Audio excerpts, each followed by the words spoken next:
एक वायरस से आपने कंप्यूटर सिस्टम तबाह होते देखा होगा, किसी कंपनी के प्रोजेक्ट को बर्बाद होते देखा होगा, लेकिन इस एक वायरस ने पूरे एक देश को तबाह कर दिया। मगर कैसे, चलिए जानते हैं इस वीडियो के माध्यम से। जनवरी 2010 में जब यूनाइटेड नेशन मॉनिटरिंग एजेंसी के कुछ इंस्पेक्टर्स ईरान के नटांज में मौजूद न्यूक्लियर फैसिलिटी का इंस्पेक्शन कर रहे थे, तब उन्होंने वहां एक ऐसी गड़बड़ नोटिस करी जो असल में बहुत ही ज्यादा अजीब थी। दरअसल ईरान न्यूक्लियर प्रोग्राम के क्राउन ज्वेल में मौजूद बहुत से सेंट्रीफ्यूजेस अपने आप फेल हो रहे थे और इनके फेल होने की वजह किसी को भी मालूम नहीं थी। आपकी जानकारी के लिए मैं बता दूं कि सेंट्रीफ्यूजेस वह डिवाइस होते हैं जो न्यूक्लियर वेपन बनाने में इस्तेमाल होने वाले एनरिच्ड यूरेनियम को प्रोड्यूस करते हैं। अब क्योंकि ये सेंट्रीफ्यूजेस रहस्यमयी तरीके से फेल हो गए थे, इसलिए हर किसी का यही मानना था कि ये इजराइल और अमेरिका द्वारा की गई कोई साजिश है। मतलब उन्होंने ईरान पर साइबर अटैक किया है जिससे उनका न्यूक्लियर प्रोग्राम स्लो हो जाए। दोस्तों, जब इस फेलियर की जांच हुई तब पता चला कि इसके पीछे स्टक्सनेट नाम का एक कंप्यूटर वायरस है जो कि यूएसबी थंब ड्राइव से ट्रेवल करते हुए इन सेंट्रीफ्यूजेस को कंट्रोल करने वाले माइक्रोसॉफ्ट विंडोज कंप्यूटर में पहुंचा था और पहुंचते ही उसने इन्हें बर्न होने के इंस्ट्रक्शन दे दिए थे।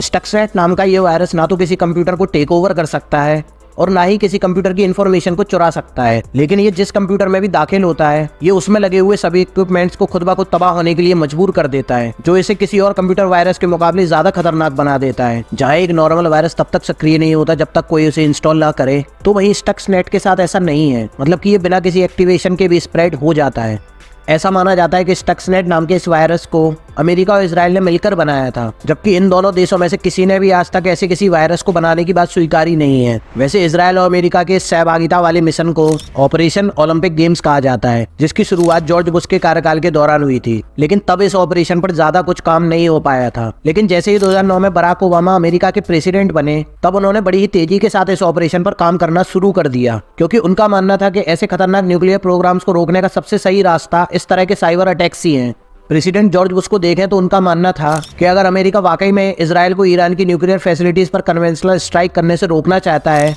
तब अमेरिका को इजराइल के साथ मिलकर ईरान की न्यूक्लियर फैसिलिटीज पर साइबर अटैक्स करने होंगे, क्योंकि उनके मुताबिक कन्वेंशनल स्ट्राइक से बचने का सबसे सही रास्ता यही था। साल 2007 में जब इजराइल को सीरिया के न्यूक्लियर प्रोग्राम से अपनी सिक्योरिटी पर खतरा लगा था, तब उसने सीरिया के न्यूक्लियर रिएक्टर को ही तबाह कर डाला था।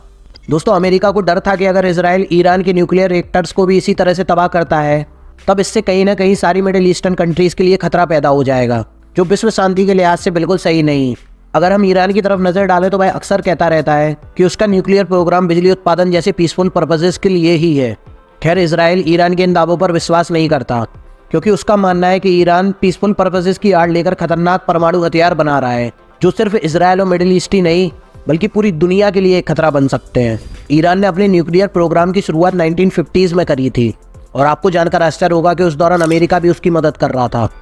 क्योंकि उस वक्त अमेरिका उन कंट्रीज के साथ अपनी रिसोर्सेज शेयर करता था जो एटॉमिक एनर्जी को पीसफुल एक्टिविटीज़ के लिए यूज़ करना चाहते थे।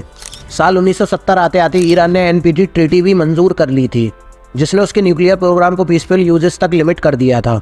इस ट्रीटी को मंजूर करने का मतलब था कि अब ईरान को इंटरनेशनल एटॉमिक एनर्जी एजेंसी द्वारा अपना इंस्पेक्शन कराना होगा। दोस्तों, इसी इंस्पेक्शन के दौरान यूनाइटेड नेशंस के इंस्पेक्टर्स ने सेंट्रीफ्यूजेस के रहस्यमयी फेलियर को नोटिस किया था। इस तरह से एक कंप्यूटर वायरस का ईरान के नटांज में मौजूद न्यूक्लियर फैसिलिटी में पहुंचना कुछ और नहीं बल्कि एक प्लान अटैक के फाइनल स्टेप्स माने जा रहे हैं। एक्सपर्ट्स के मुताबिक अमेरिका और इजरायली मिलिट्री ने एक ऐसा प्रोग्राम डिजाइन किया होगा तो असल में ईरान के नटांज प्लांट की वर्किंग को डिजिटली मैप्ड कर सके। सबसे पहले इस प्रोग्राम को न्यूक्लियर प्लांट के कंट्रोलर कंप्यूटर से इंट्रोड्यूस कराया गया होगा, जिसमें उस प्लांट के एक वर्कर ने अमेरिका और इजराइल की मदद करी होगी। एक बार कंट्रोलर कंप्यूटर में पहुंचने के बाद इस प्रोग्राम ने ये इन्फॉर्मेशन कलेक्ट की होगी कि आखिर इस प्लांट में कंप्यूटर सेंट्रीफ्यूज्ड कैसे होते होंगे। इस इन्फॉर्मेशन से कलेक्ट किए गए डेटा के आधार पर ही अमेरिका और इजरायली एजेंसीज ने स्टक्सनेट नाम के इस वायरस को डिजाइन किया होगा। तो अब यहाँ सवाल आता है कि आखिर स्टक्सनेट ईरान के न्यूक्लियर प्लांट के कंप्यूटर्स के अंदर कैसे पहुंचा होगा। वेल, इस सब में एक यूएसबी स्टिक ने उसकी मदद की होगी। दरअसल स्टक्सनेट को कुछ ऐसे डिजाइन किया गया था कि वह स्पेसिफिक सीमेंस सॉफ्टवेयर प्रोग्राम पर काम करने वाले कंप्यूटर्स को ही टारगेट करता है। यह एक ऐसा प्रोग्राम है जिसका इस्तेमाल इंडस्ट्रियल कंप्यूटर के सेंट्रीफ्यूजेस को कंट्रोल और मॉनिटर करने के लिए होता है। जैसे ही इस वायरस ने सेंट्रीफ्यूजेस पर अपना कंट्रोल हासिल किया होगा, तब इसने उन्हें या तो बहुत ही तेज स्पिन या फिर बहुत ही स्लो स्पिन करने के लिए बाध्य कर दिया होगा, जिससे सेंट्रीफ्यूजेस अनबैलेंस होकर एक्सप्लोड कर गए होंगे। सेंट्रीफ्यूजेस को यूरेनियम गैस में से आइसोटॉप सेपरेट करने के लिए सुपरसोनिक स्पीड से स्पिन करना पड़ता है, और अगर यूरेनियम 90% या उससे ज्यादा एनरिच्ड है तब उससे न्यूक्लियर वेपन्स भी बनाए जा सकते हैं। न्यूयॉर्क टाइम्स में छपी एक रिपोर्ट की माने तो ईरान की न्यूक्लियर प्लांट में लगे सेंट्रीफ्यूजेस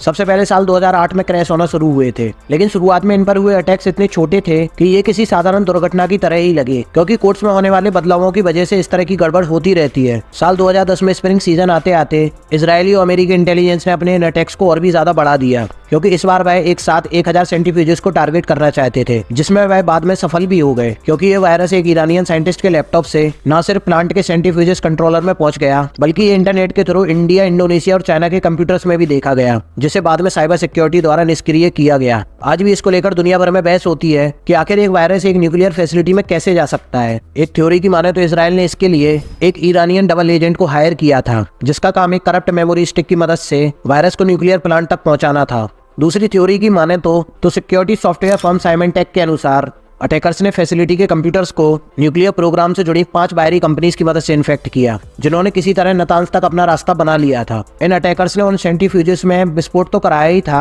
साथ ही उन्होंने हाल ही में आई फ्रीलांसर वेब सीरीज की तरह ही ईरानियन प्लांट की नॉर्मल वीडियो भी रिकॉर्ड कर ली थी, जिसे उन्होंने सेंट्रीफ्यूजेस के जलने के दौरान ऑपरेटर्स की स्क्रीन पर प्ले करवा दिया, ताकि कोई भी उन सेंट्रीफ्यूजेस को तबाह होते ना देख सके। अमेरिका की माने तो इस एक्सीडेंट की वजह से ईरान का न्यूक्लियर प्रोग्राम 2 साल और पिछड़ गया था, जबकि कई लोग इसे सिर्फ एक ओवर एस्टिमेशन मानते हैं। अब भले ही इसके पीछे स्टक्सनेट नाम का वायरस था, मगर ईरान ने कभी भी ये बात खुलकर नहीं मानी कि इसके पीछे वही वायरस है। ईरान तो हमेशा से कहता है कि उसका न्यूक्लियर प्रोग्राम पीसफुल पर्पसेस के लिए ही है, लेकिन 2021 में ईरान न्यूक्लियर प्रोग्राम के फॉर्मर हेड ने कहा था कि वही ईरान की ग्रोथ को सैटेलाइट्स, मिसाइल और न्यूक्लियर वेपन्स के रूप में देखते हैं। हालांकि मौजूदा समय में अमेरिका ईरान के साथ 2015 वाली न्यूक्लियर डील रिवाइव करने के बारे में सोच रहा है, जिसके बदले वह ईरान को सैंक्शन से थोड़ी राहत देगा। अगर ईरान को इन सैंक्शन से वाकई में राहत मिलती है, तब उसका ऑयल मार्केट एक बार फिर से वापसी करेगा, जो अमेरिका के लिए काफी जरूरी भी है, क्योंकि इससे रशियन ऑयल की वर्ल्ड डोमिनेंस कम होगी। हालांकि एक्सपर्ट्स का मानना है कि ईरान कभी नहीं सुधरने वाला, मतलब वह पीसफुल पर्पसेस की आड़ लेकर एक न एक दिन न्यूक्लियर वेपन्स डेवलप कर ही लेगा।